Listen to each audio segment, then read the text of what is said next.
Okay guys, so our next topic is English. अब हम English का क्वेश्चन पेपर देखेंगे। जिन्होंने भी फर्स्ट लैंग्वेज इंग्लिश ली थी उनके लिए है क्वेश्चन पेपर, है आपका 2022 लेवल 2 वालों के लिए। तो यहाँ पे सबसे पहला क्वेश्चन आपको बोला है विच of the following methods of language learning and teaching is the oldest method. तो ये क्वेश्चन तो आपने बहुत बार देखा होगा कि पढ़ाने का और अधिगम का सबसे पुराना तरीका कौन सा है, वो होता है आपका जीटी मेथड। ठीक है, so option B is correct. जो जीटी मेथड होता है इसी को हम ट्रेडिशनल मेथड बोलते हैं, ओल्डेस्ट मेथड बोलते हैं। इसमें क्या होता है, जो यूनिट ऑफ टीचिंग होती है ना, वो क्या होती है, आपकी वर्ड होती है। और अगर डायरेक्ट मेथड में अगर आपसे कोई पूछे कि यूनिट ऑफ टीचिंग क्या होती है, तो उसमें होती है आपकी सेंटेंस। ठीक है, जो जीटी मेथड होता है इसमें वर्ड टू वर्ड जो है वो क्या किया जाता है, ट्रांसलेशन किया जाता है। इसमें टारगेट लैंग्वेज जो होती है ना, उसको सिखाने के लिए, जैसे लेट सपोज आपको बच्चों को इंग्लिश सिखानी है, तो आप क्या करोगे, जैसे आई गो टू स्कूल, तो इसको एक एक वर्ड को हम हिंदी में ट्रांसलेट करके बच्चों को सिखाएंगे। जीटी मेथड से जो ज्यादा क्राउड होता है वो इजीली इस लैंग्वेज में हम पढ़ा सकते हैं। क्यों? क्योंकि जब आप हिंदी में ट्रांसलेट करोगे तो बहुत सारे बच्चों को एक साथ समझ में आ जाएगा।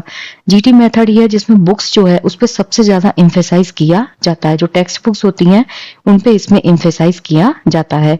इसमें रीडिंग जो होती है और राइटिंग उस पर हम सबसे ज्यादा फोकस करते हैं, जबकि डायरेक्ट मेथड में लिसनिंग और स्पीकिंग पे सबसे ज्यादा फोकस किया जाता है। रीडिंग राइटिंग जो होता है ना, इसकी वजह से क्या होता है, जीटी मेथड में बच्चों की स्पीकिंग बिल्कुल इग्नोर कर दी जाती है। तो यहाँ पे क्या होगा, option number B is correct. Next अगर हमारा देखें, rise and fall of voice in speech is known as. तो जहां पे भी स्पीच जो होती है उसमें अप एंड डाउन होता है, तो उसको हम बोलते हैं इंटोनेशन। इंटोनेशन क्या होता है, जिसको हम बोलते हैं कि आपका लेस और ताल वाला जो वॉइस होती है ना, जब हम गाना भी गाते हैं तो हम इंटोनेशन को प्रेफर करते हैं, जिसमें पिच का वेरिएशन होता है। क्लियर? डिप्थोंग्स जो होते हैं वो आपके कैसे होते हैं, ग्लाइडिंग साउंड्स होती है। ग्लाइडिंग वोवेल साउंड जो होते हैं उन्हें हम बोलते हैं डिप्थोंग। ठीक है, इसमें जब आप प्रोनाउंसिएशन करोगे, जैसे आओ आओ, ये क्या होता है, आओ आओ, ये जब आप प्रोनाउंसिएशन करते हो तो उसमें टंग जो होती है वो आपकी ट्विस्ट होती है। और इसमें साउंड जो होता है ना, जब आप बोलोगे तो वो एक दूसरे के ऊपर फिसलता है, जैसे आओ आओ। ठीक है, ए, अगर आप इसको देख रहे हो ए।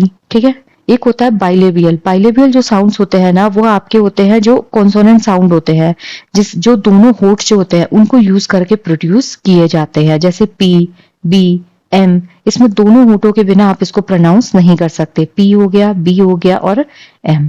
क्लियर? और न्यू अल्टीमेट सिलेबल जो होते हैं, वो जो कोई भी शब्द होता है, ठीक है, वो सेकंड लास्ट सिलेबल जो होता है उसका, उसे हम बोलते हैं न्यूमिडेट सिलेबल। क्लियर? तो यहाँ इसका जो करेक्ट आंसर है that is intonation. Some are born great, some achieve greatness, some have greatness thrust upon them. Who said this?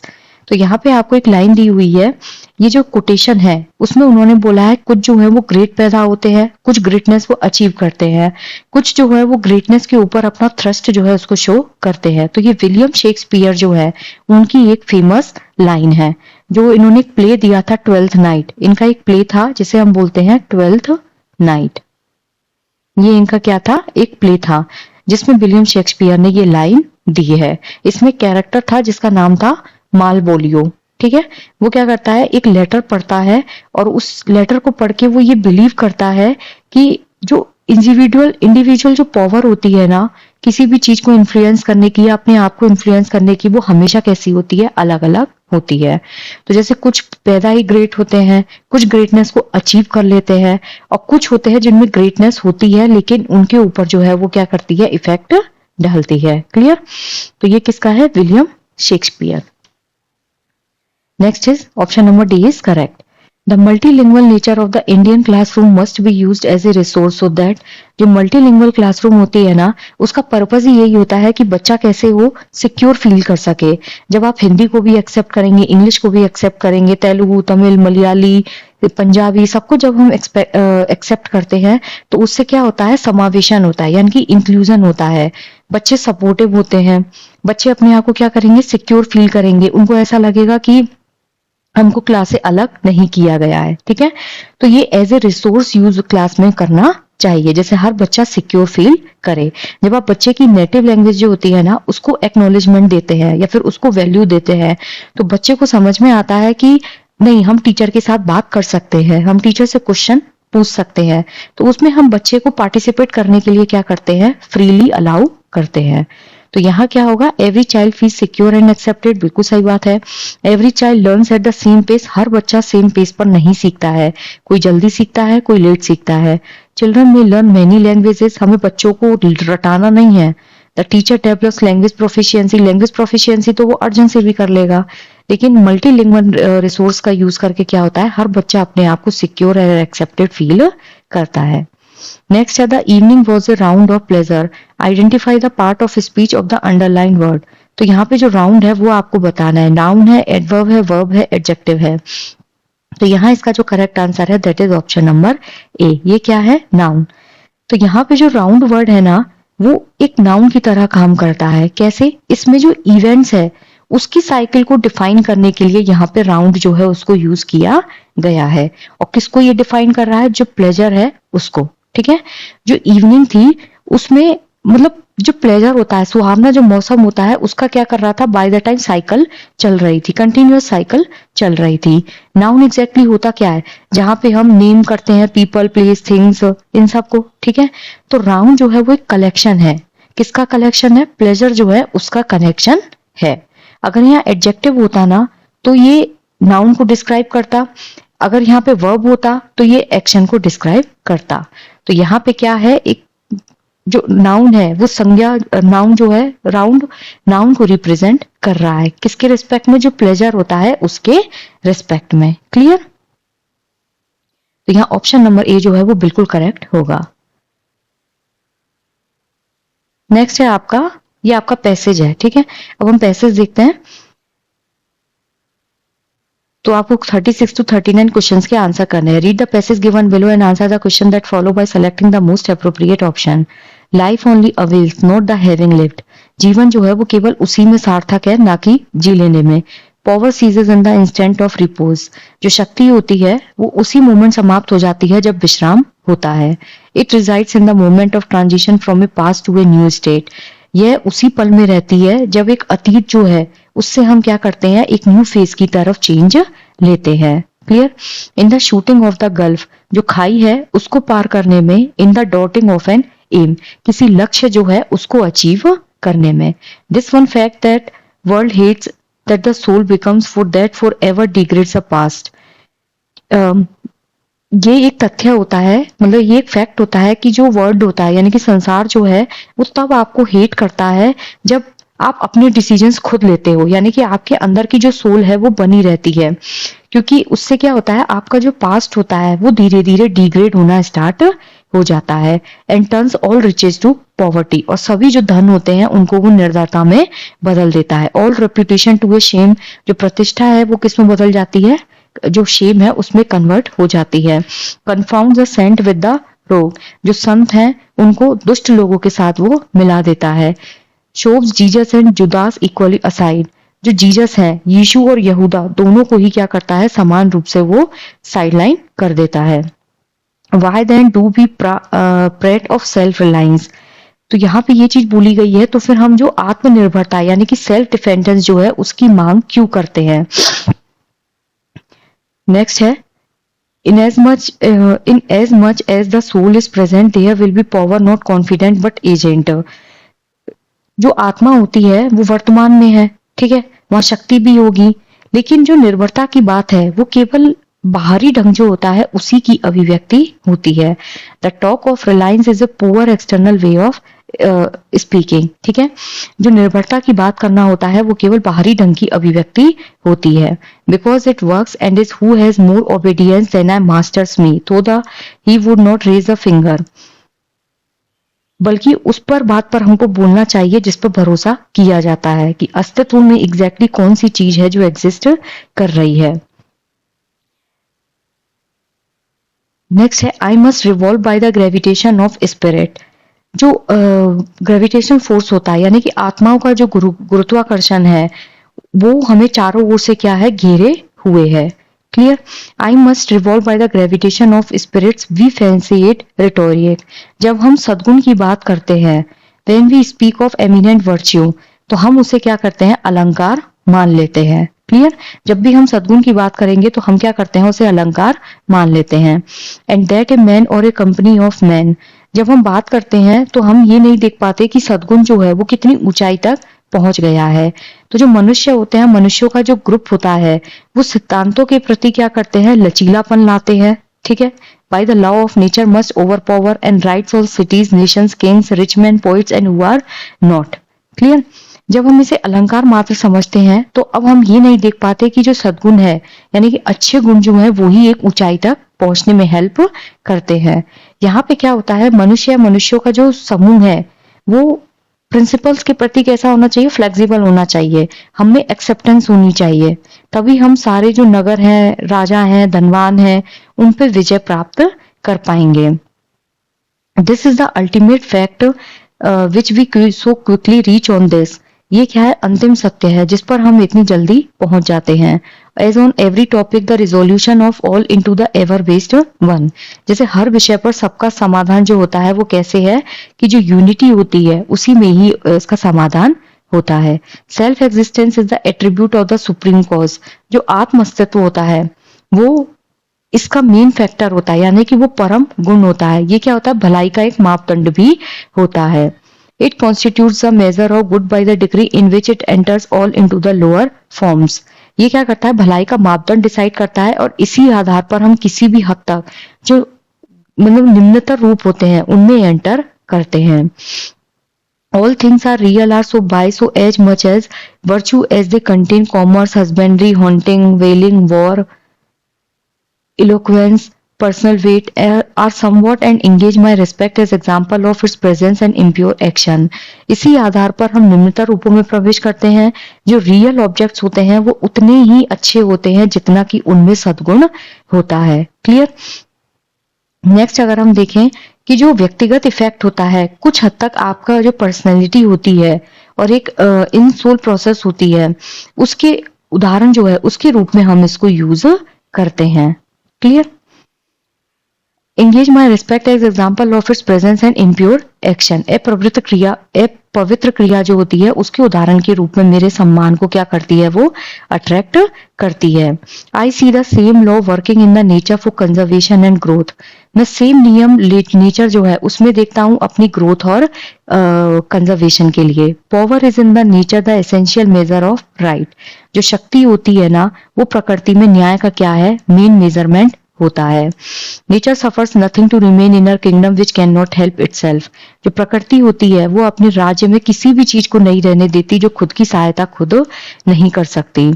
The genesis and maturation of a planet, it's पोइज and orbit, the blended tree recovering itself from the strong wind, the vital resources of every animal and vegetable are demonstrations of the self-sufficing and therefore self-relying soul।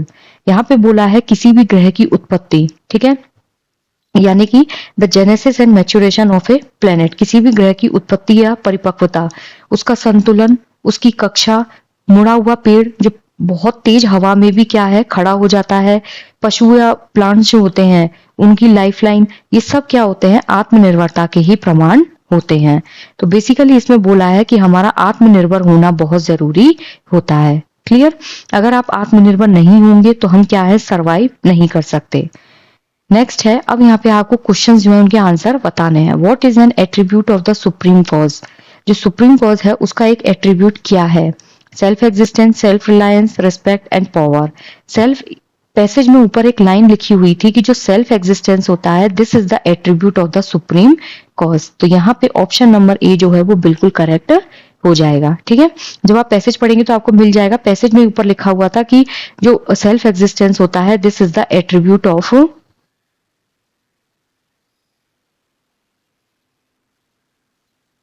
जब आप पढ़ेंगे आपको मिलेगा इस passage में कहीं तो ये लाइन थी कि ये ना, self existence is the attribute of the supreme cause.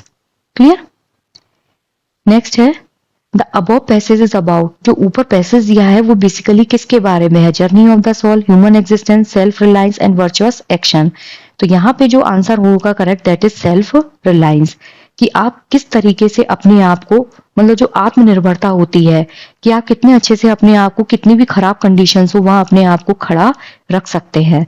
तो यहाँ क्या होगा, option number C is correct. जैसे लास्ट में बोला था ना कि पेड़ कितनी भी हवा में खुद खड़ा रहता है, कोई भी बुरी कंडीशंस आए लेकिन हमें अपने आप को स्ट्रांग बना के रखना चाहिए। Which word in the given passage means porous? जो पोरस है उसका मतलब होता है छेद, ठीक है, यानी कि जहां छिद्र होते हैं जो आर पार जा सके। तो यहाँ इसका मतलब क्या होगा, प्रेट, रेजोल्यूशन, डिग्रेड, परमिएबल। तो जो परमिएबल होता है उसका मतलब भी क्या होता है, पोरस, जिसका मतलब आर पार हो सके। क्लियर। नेक्स्ट है, what right cities, Nations, king, Richman etcetera? क्या है जो राइट करता है शहरों को, राष्ट्र को, राजाओं को, बड़े बड़े आदमियों को? Law of nature, self relying soul, life and supreme cause. तो यहाँ इसका जो करेक्ट आंसर है that is law of nature. जो नेचर का लॉ होता है वही क्या करता है, जो बड़ी बड़ी सिटीज होती है वो कैसे रन होती हैं, कब रन होती हैं, जब खुद उनमें सेल्फ रिलायंस होता है। क्लियर। कोई भी राष्ट्र कब चलता है, जब वहां के सारे लोग अपने आप में कुछ ना कुछ करते रहते हैं। राजा कब खड़ा होता है, क्योंकि उसमें खुद में आत्मनिर्भरता होती है। ठीक है, तो यहाँ पे आपको अच्छे से ये चीज समझ में आई होगी। सो option number A is correct. Clear. Next है आपका, read the poem given below and answer the questions that follow by selecting the most appropriate option. अब ये पोएम हमको पढ़नी है, two roads divorced in A yellow would. ये जो poem है ना, पहले तो आपको ये पता होना चाहिए ये पोएम जो है वो किसकी है, रॉबर्ट फ्रॉस्ट। ये पोएम किसकी है, रॉबर्ट फ्रॉस्ट। ठीक है, और कहां से ली गई है, द रोड नॉट टेकन। पहली लाइन है, two roads divorced in A yellow would. एक पीले जंगल में दो रास्ते जो हैं वो बट गए थे।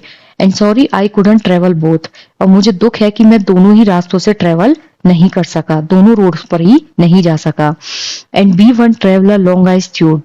क्योंकि मैं एक यात्री था और मैं वहां देर तक खड़ा रहा, एक रास्ते को वहां तक देखा जहां तक वह मुड़कर झाड़ियों में गुम हो गया था।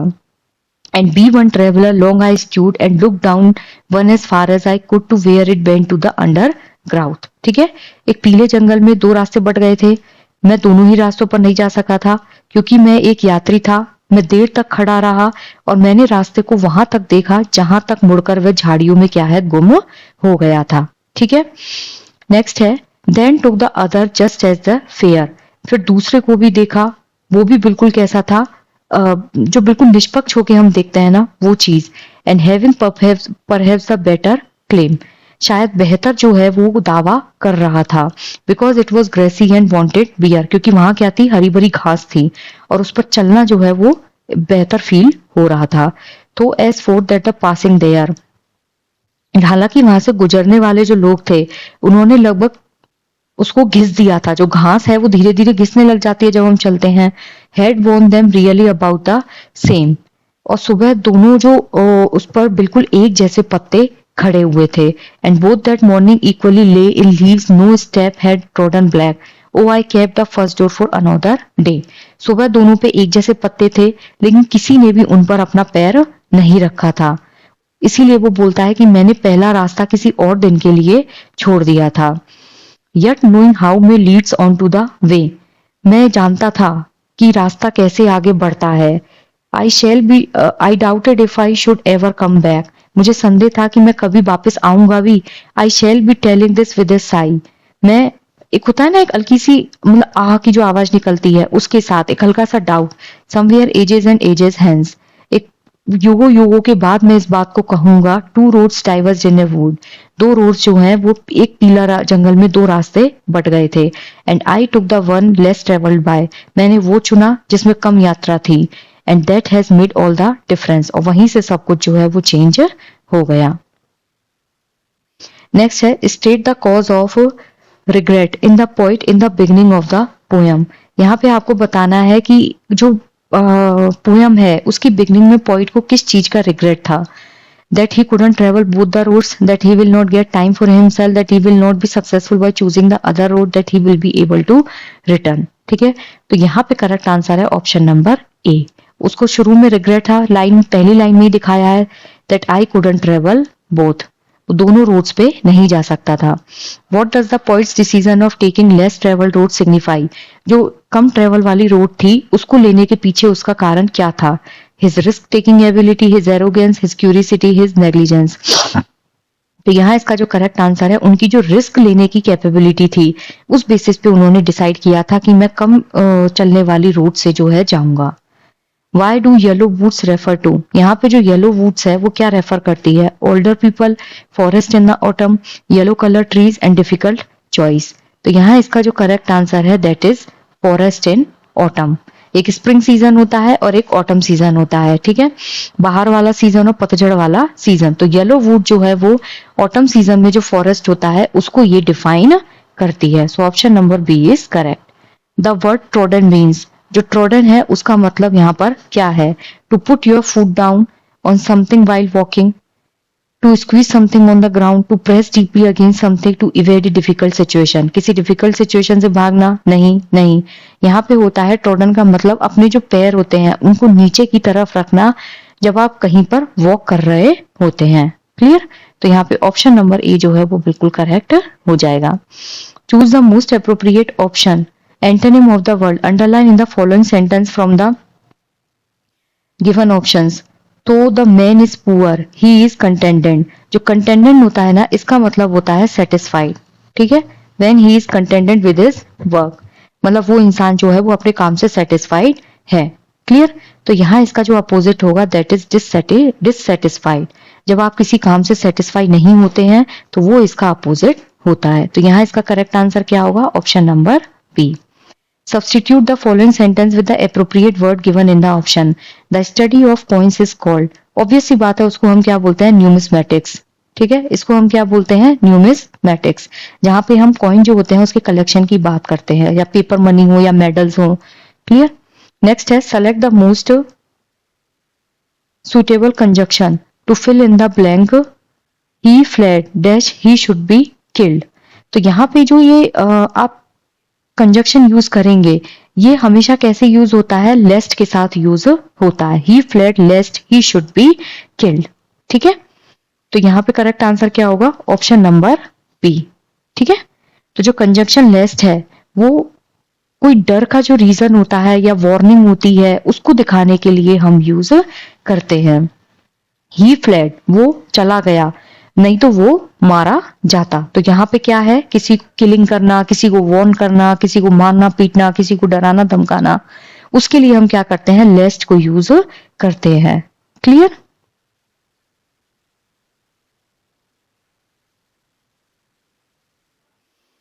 नेक्स्ट है आपका select the correct conversion of the following direct sentence into indirect. मतलब डायरेक्ट से आपको किसमें बदलना है? इनडायरेक्ट में कन्वर्ट करना है। He said Bravo you have done well.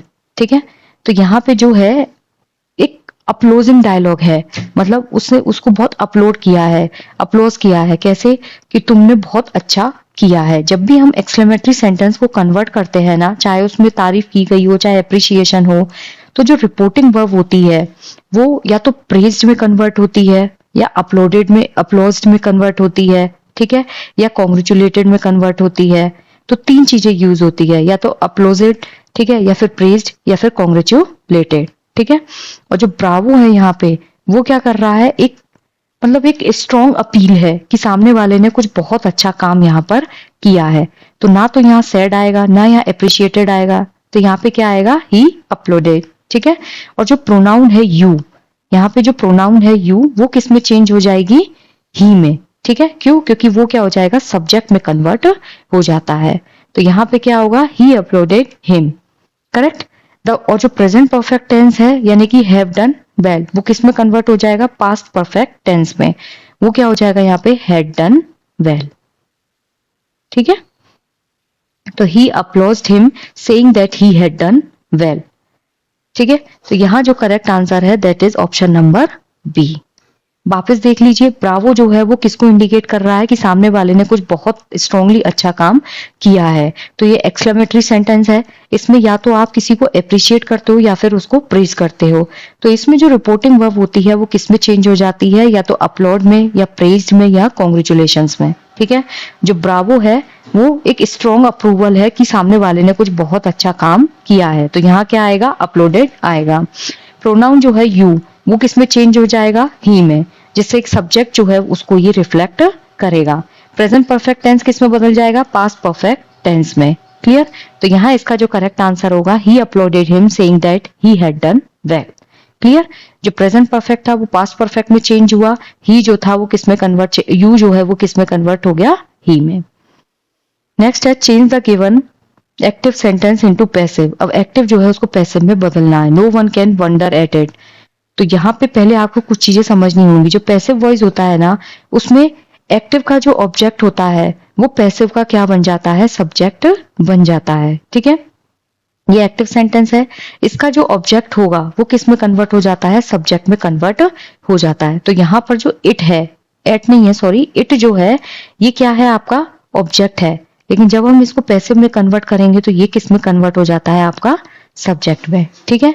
जो मॉडल वर्ब है कैन, ठीक है, ये जो कैन है वो क्या होता है, पैसिव वॉइस में बी के साथ यूज होती है। जब भी हम पैसिव वॉइस में इसको कन्वर्ट करते हैं तो ये बी के साथ यूज होती है। जो प्रपोजिशन है इसमें एट, ठीक है, ये फ्रेजल वर्ब का एक पार्ट है, तो ये क्या है, एज इट इज उसमें यूज होगा। और नो वन जो होता है वो किसमें चेंज हो जाएगा, बाई एनीवन। क्लियर। तो यहाँ पे इसका जो करेक्ट आंसर है that is option number B. It can not be wondered at by anyone. It जो है वो ऑब्जेक्ट था, पैसिव में वो सब्जेक्ट बन जाएगा। कैन जो है वो किस में बदल जाएगा, कैन नॉट में। कैन किसके द्वारा फॉलो होता है, बी के द्वारा, so it can not B. Wonder जो है वो एज इट इज रहेगा, ये किस में कन्वर्ट हो जाएगा, आपका वंडर्ड। ठीक है, जो फ्रेजल वर्ब है वो वंडर्ड में कन्वर्ट हो जाएगी। एट बाय एनीवन, ठीक है। नो वन जो है वो किस में कन्वर्ट हो जाता है, no one can be change by any one. Clear. तो यहाँ ऑप्शन नंबर बी जो है वो बिल्कुल करेक्ट है। नेक्स्ट है select the most suitable word from the given options that convey the meaning of italicized word. He shows perspicacity, sincerity, mental neatness, love and faithfulness. ठीक है, तो जो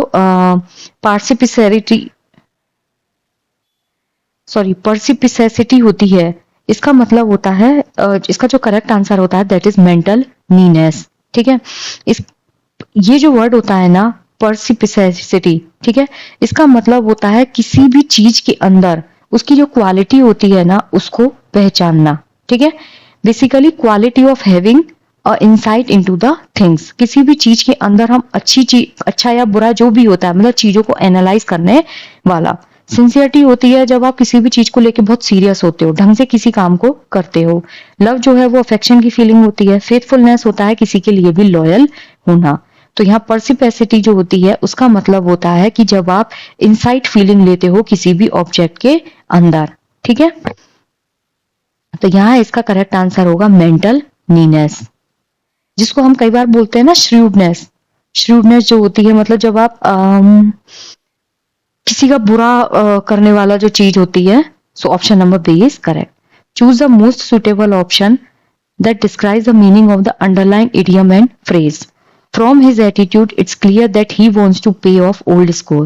Reciprocate, to have his revenge, return the borrowed money, pay for the old stuff. तो यहाँ पे जो correct answer होगा that is to have his revenge. To pay off old score, इसका मतलब होगा to have his revenge. ठीक है, इसका मतलब होता है wants to pay off old scores, कि जब आप किसी चीज का रिवेंज लेना चाहते हो, जो आपके साथ पास्ट में कभी कुछ गलत हुआ है उसका आप रिवेंज लेना चाहते हो। रेसिप्रोकेट जो होता है उसका मतलब होता है कि किसी भी जेस्चर जो है उसके बदले में रिस्पॉन्ड करना। ठीक है, रिटर्न और बोरोड मनी, किसी से पैसा उधार लेना और वापस उसको दे देना।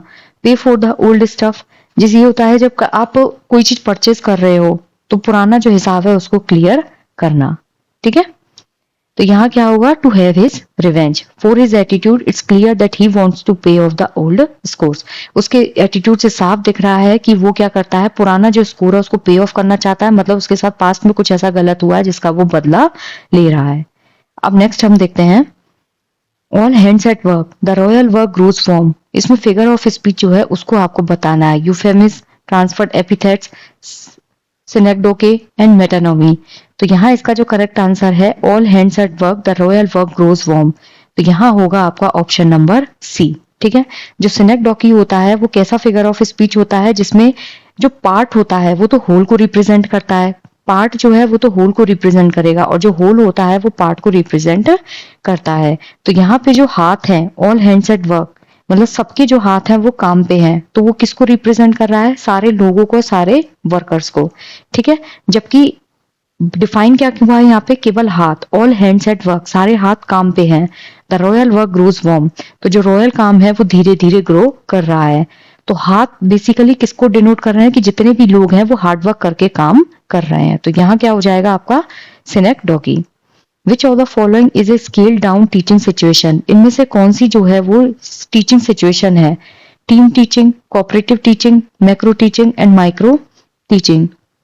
तो यहाँ इसका जो करेक्ट आंसर है that is option number D. जो स्केल डाउन टीचिंग होती है उसे हम बोलते हैं माइक्रो टीचिंग। तो जो माइक्रो टीचिंग होती है ना, वो एक ट्रेनिंग टेक्निक है जहां पे टीचर जो है वो प्रैक्टिस करता है, जिससे कि उसको ये मतलब एक प्रैक्टिस करवाई जाती है उसको कि एनवायरनमेंट को कैसे कंट्रोल करना है, छोटी एज के बच्चे जो आते हैं उनको कैसे आप कंट्रोल करोगे, कैसे पेरेंट्स टीचर मीटिंग होती है, कैसे इमीडिएट फीडबैक जो है वो दिया जाता है। तो यहाँ ऑप्शन नंबर डी जो है वो बिल्कुल करेक्ट हो जाएगा, ठीक है। In which of the following question tag is incorrectly put? They haven't come, have they? somebody has called, haven't they? have some more rice, will you? your sister cooks well, does she? तो यहाँ पे आपसे बोला है कि कौन सा question tag है जो इनकरेक्टली यहाँ पे यूज हुआ है। तो यहाँ पे डी ऑप्शन जो है वो बिल्कुल करेक्ट होगा, ठीक है। अब आप ढंग से देखते हैं कि एग्जैक्टली कहाँ कहाँ गलती है। दे हैवंट कम, हैव दे, ये क्या है? बिल्कुल करेक्ट है, क्योंकि नेगेटिव सेंटेंस है तो पॉजिटिव क्या होगा? इसमें टैग होगा। ये चीज मैंने पहले भी बताई है, अगर सेंटेंस नेगेटिव होता है तो जो टैग होता है वो हमेशा कैसा होगा? पॉजिटिव होगा। क्लियर। नेक्स्ट है somebody has called, haven't they? अब यहाँ पे स्टेटमेंट क्या है? पॉजिटिव है। somebody has called, किसी को बुलाया जा चुका है, haven't they? और नेगेटिव क्या है? यहाँ पे एक टैग है। नेक्स्ट है have some more rice, तो ये क्या है? एक इंपीरेटिव सेंटेंस है, जो एक कॉमन टैग जो होता है वो यहाँ पे यूज किया जाता है। Your sisters कुक्स well, does she, यहाँ पे जो कुक्स है वो क्या है? एक पॉजिटिव सेंटेंस है, तो जो टैग है वो कैसा होना चाहिए? नेगेटिव होना चाहिए। तो यहाँ क्या आना चाहिए था? डजंट शी, डज की जगह यहाँ पे क्या आना चाहिए था? Doesn't she. In question tag जो है ना उसमें ध्यान रखिएगा, अगर सेंटेंस पॉजिटिव है तो क्वेश्चन टैग नेगेटिव, अगर सेंटेंस नेगेटिव है तो क्वेश्चन टैग पॉजिटिव। नेक्स्ट है in which of the following sentences articles have been correctly used, इनमें से कौन सा सेंटेंस ऐसा है जिसमें आर्टिकल्स जो है उनको करेक्टली यूज किया गया है? Jains never kill the animal, जो जैन होते हैं वो कभी भी जानवर को नहीं मारते, वो एक एमपी है। He is a heir to the throne, जो सिंहासन है उसका अगला वारिस है। Have you seen a one legged man, तुमने कभी उस वन लेग्ड मैन, एक पैर वाले इंसान को देखा है? तो यहाँ पे आपसे पूछा है कि कौन सा करेक्टली यूज हुआ है, तो इसका जो करेक्ट आंसर होगा that is option number D, ठीक है। Gents never kill the animals, ये क्या है? एक डेफिनेट आर्टिकल है, तो जो यहाँ पे द यूज हुआ है वो क्या है? बिल्कुल गलत है। एनिमल्स जो होते हैं उनके पहले मतलब एनिमल्स के पहले आप स्पेसिफिक जो आर्टिकल है उसको यूज नहीं करते हो। क्लियर। एनिमल्स क्या होते हैं? जनरल होते हैं। दा क्या करता है? किसी स्पेसिफिक चीज को दिखा देता है। अगर कोई स्पेसिफिक एनिमल होता है, जैसे gents never kill the lion, gents never kill the जो भी जानवर होता है स्पेसिफिक, उसको नहीं मारते हैं। तो यहाँ पे इसका जो करेक्ट आंसर होगा तो ये यहाँ पे क्या है? बिल्कुल गलत है। क्यों? क्योंकि यहाँ पे दा जो है वो नहीं आना चाहिए था। ही इज ए एमपी, ए जो है वो यहाँ पर इनकरेक्ट यूज हुआ है, क्योंकि एमपी से पहले जो होता है वो हम कभी भी ए नहीं लगाते हैं। ए जो होता है वो आपका वोवल साउंड जो है उनके पहले यूज होता है, और एमपी जो है वो कैसे यूज होता है? एम, यानी कि एम पी ऐसे यूज होता है। तो ही इज एन एमपी। यहाँ पे क्या है? ए का साउंड आ रहा है, और ए ई आई ओ यू इनके पहले हम क्या लगाते हैं? एन का यूज करते हैं। तो he is an MP. Clear. Next है he is a heir to the throne, यहाँ पे जो ए है वो इनकरेक्ट है। क्लियर। क्योंकि जो हेयर है उसके पहले क्या होता है? एक वोवल साउंड जो है उसको यूज किया जाता है। तो यहाँ पे क्या आएगा? He is an heir to the throne. यहाँ पे एन आर्टिकल जो है वो यूज होगा, क्योंकि जो वोवल साउंड होते हैं ए ई आई ओ यू उनके पहले हम एन का यूज करते हैं। Have you seen a one legged man, बिल्कुल सही बात है। ये सेंटेंस जो है वो बिल्कुल करेक्टली यूज हुआ है। तो यहाँ पे क्या हो जाएगा, option number D. Arrange the following to make a meaningful sentence. The child the policeman found of a sweet meat chop standing in front. तो यहाँ पे आपको क्या करना है, ये जम्बलिंग है वर्ड्स की, इसको करेक्टली आपको ऑर्गेनाइज करना है। तो जो ग्रामेटिकली करेक्ट ऑप्शन होगा ना इसमें, that is option number D. जो पुलिसमैन है, the policeman first, found second, the child third, standing in front of fourth, of a sweet meat shop, ये आ जाएगा फिफ्थ। ये है आपका एग्जैक्ट सेंटेंस। जो पुलिसमैन है फाउंड, उसने खोजा बच्चे को जो स्वीट मीट शॉप जो है उसके सामने खड़ा हुआ था। ठीक है, तो यहां पे क्या हो जाएगा, option number D is correct. Next है आपका question number 56। Which one of the following recommended the three language formula. जो थ्री लैंग्वेज फॉर्मूला है वो किसने रिकमेंड किया था। तो ये तो सबको पता है, कोठारी आयोग जो है उन्होंने थ्री लैंग्वेज फॉर्मूला जो है वो रिकमेंड किया था। क्लियर, तो यहाँ क्या होगा, option number D is correct. जो नेशनल एजुकेशन पॉलिसीज हैं वो आपकी 1968, 1986, ठीक है, इनमें आई थी। तो यहाँ क्या है, option number D is correct. जो थ्री लैंग्वेज फॉर्मूला है उसमें क्या था, हिंदी, इंग्लिश और रीजनल लैंग्वेज। ठीक है, बच्चों को आप हिंदी पढ़ाएंगे, इंग्लिश पढ़ाएंगे, और जो मल्टीलिंगुअलिज्म है वो एज ए रिसोर्स क्लास में काम करेगा। Select the incorrectly spelled word from the following. Hygiene बिल्कुल सही है, कैमोफ्लाज बिल्कुल सही है, फ्लोरोसेंट बिल्कुल सही है, लेकिन लेफ्टिनेंट जो है वो यहाँ पर गलत है। ठीक है, हाइजीन का मतलब होता है जब आप किसी भी चीज को बहुत सफाई से करते हो। कैमोफ्लाज कलर बदलना, फ्लोरोसेंट चमकीला। लेफ्टिनेंट जो है उसकी करेक्ट स्पेलिंग होती है LIE, ये बिल्कुल सही है।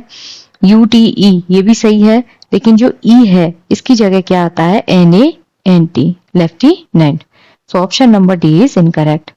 विच of the following is not included by Thorndike in his first three laws of learning. जो थॉर्नडाइक है वो कौन थे, व्यवहारवादी थे। ठीक है, इन्होंने अपनी जो थ्योरी है उसका नाम क्या था, SR theory, stimulus response theory. इन्होंने कैट जो है उस पर एक्सपेरिमेंट किया था।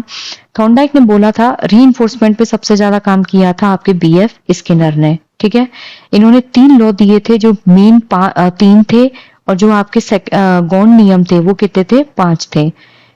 रेडीनेस दिया था, एक्सरसाइज दिया था और इफेक्ट दिया था। ये तीनों ही थॉर्नडाइक के दिए हुए नियम है, लेकिन जो रीइंफोर्समेंट है वो थॉर्नडाइक ने नहीं दिया था। वो किसने दिया था, आपका BF स्किनर ने। उन्होंने कहा था कि बच्चे को या तो आप पॉजिटिव रीइंफोर्समेंट दो या फिर बच्चे को आप नेगेटिव रीइंफोर्समेंट दो, लेकिन if you want to increase the learning in a child then you have to provide some reinforcement to a child.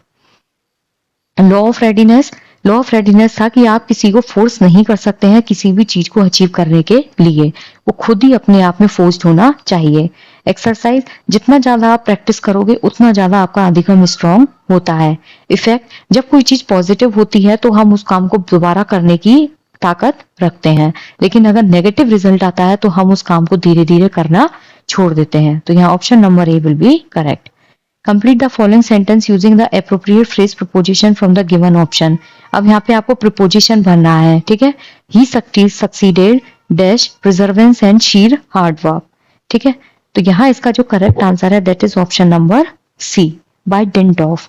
जो फ्रेज होती है by dint of उसका मतलब होता है एज ए रिजल्ट ऑफ, मतलब वो सक्सीड हुआ as a result of perseverance and sheer hard work. उसने जो अपने हार्डवर्क किया था और उसने जो इतनी मेहनत की थी, इसकी वजह से हम इसको यूज करते हैं। मतलब किसी चीज को जब आप अचीव करते हो तो that's uses by dint of, by as a result of, by means of. Clear, तो यहाँ क्या हो जाएगा, ऑप्शन नंबर सी।